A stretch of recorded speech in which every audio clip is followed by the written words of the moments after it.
cinéma avec Thomas Lécuyer. Et Thomas Lécuyer, on va retrouver l'interview de la semaine avec Ruben Östlund que vous avez eu l'occasion de rencontrer. Le Festival de Cannes oblige, nous mettons à l'honneur ce matin Ruben Östlund que j'ai pu rencontrer lors des rencontres 7e art Lausanne il y a quelques semaines, un des rares cinéastes au monde à avoir reçu 2 palmes d'or, puisqu'à ce jour, Philippe, ils sont seulement 9.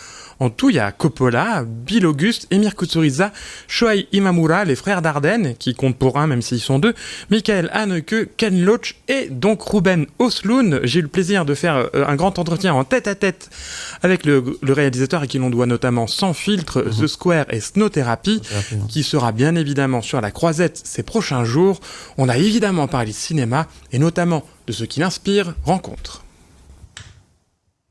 Dès le début, j'ai été très inspiré par des réalisateurs de cinéma d'auteur, d'art et d'essai comme Michael Haneke. Et je pense toujours qu'il est génial.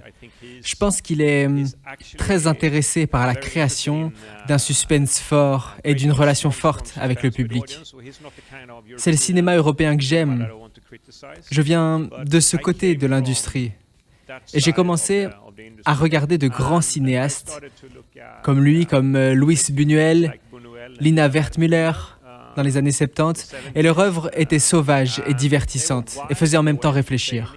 Je pense qu'il est possible de combiner le côté intellectuel et stimulant du cinéma européen avec la puissance du storytelling du cinéma américain. Je veux faire des films sur lesquels moi-même je cliquerais si j'étais dans un avion. J'ai entendu tellement d'exemples intéressants d'amis du cinéma qui ont pris l'avion de Venise à Toronto, où notre industrie occupe tout un vol, parce que les 2 festivals se déroulent l'un à la suite de l'autre. Et ils regardaient par-dessus l'épaule des gens pour voir ce que l'industrie du cinéma regarde quand nous sommes sur ces vols. Et tout le monde regardait Adam Sandler. Et je pense que c'est très bien. Adam Sandler est génial. Mais pourquoi n'avons-nous pas regardé nos propres films ? Il y a quelque chose que nous devons remettre en question. Je pense qu'il est très important que nous recommencions à travailler sur la connexion avec le public et que nous ne pensions pas qu'il y a une contradiction entre le fait d'être divertissant, de faire réfléchir et d'être intellectuel en même temps. Interview que vous avez eu l'occasion de faire aux rencontres 7e art Lausanne. Hein. Oui, exactement, au mois de mars, Ruben Östlund était invité d'honneur du festival. Alors évidemment, le cinéaste, un passionné intéressable sur le sujet, quand on commence à le lancer, il peut parler des heures. On était à Lausanne, donc il va notamment parler de Charlie Chaplin et nous livre maintenant une véritable petite leçon de 7e art. Il n'y a pas de grande différence entre réaliser un film et avoir une bonne conversation autour d'une table. Si vous êtes assis avec un couple d'amis ou même des étrangers, que vous avez une conversation et que vous voulez attirer l'attention, vous devez avoir une certaine approche pour capter l'auditoire. Pourquoi ne pas parler de Charlie Chaplin, puisque nous sommes à Lausanne ?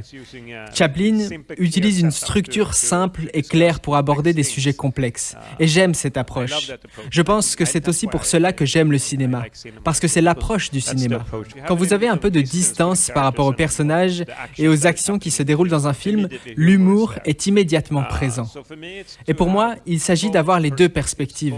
Il faut aussi se rapprocher des personnages, prendre leurs émotions au sérieux et montrer qu'on a de la sympathie pour eux, car c'est compliqué d'être un être humain et de respecter les règles du jeu de la société. Dès que l'on sort du cadre, on se dit que l'on est ridicule. Nous devons savoir rire de nous-mêmes. Et pour moi, c'est un outil qui m'a permis de me pardonner et de mettre en perspective mes propres actions, ma vie, de ne pas le prendre trop au sérieux.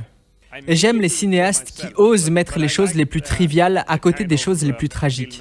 Et j'aime dire que c'est, même dans les événements les plus tragiques, qu'il y a de l'humour, de l'absurde, du ridicule. Ça me donne une vraie bouffée d'air. Ruben Östlund qui est à Cannes, oui. Notamment dès aujourd'hui. Pour le Alors, il est à Cannes dès aujourd'hui. Alors, il vient sans film, Ruben Östlund, cette année, mais évidemment, il ne compte pas s'arrêter là. Et il m'a confié, évidemment, qu'une fois qu'on a eu 2 palmes d'or, on commence à se dire... pourquoi pas une 3e ? Ce sera peut-être le cas, Philippe, avec son prochain film, à sortie prévue en 2025 et dont il nous parle en exclusivité.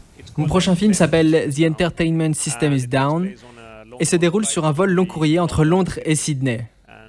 Cette liaison aérienne n'existe pas aujourd'hui, mais Qantas affirme qu'elle sera mise en place l'année prochaine. C'est un vol de 22 heures Et peu après le décollage, il y a un problème avec le système de divertissement à bord qui s'arrête. Tous les passagers sont complètement habitués à se distraire avec leurs écrans, se retrouvent sans rien et sans Wi-Fi.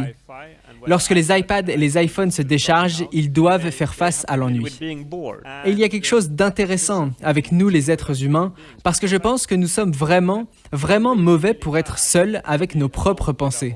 Bien sûr, c'est la raison pour laquelle les smartphones sont devenus si populaires.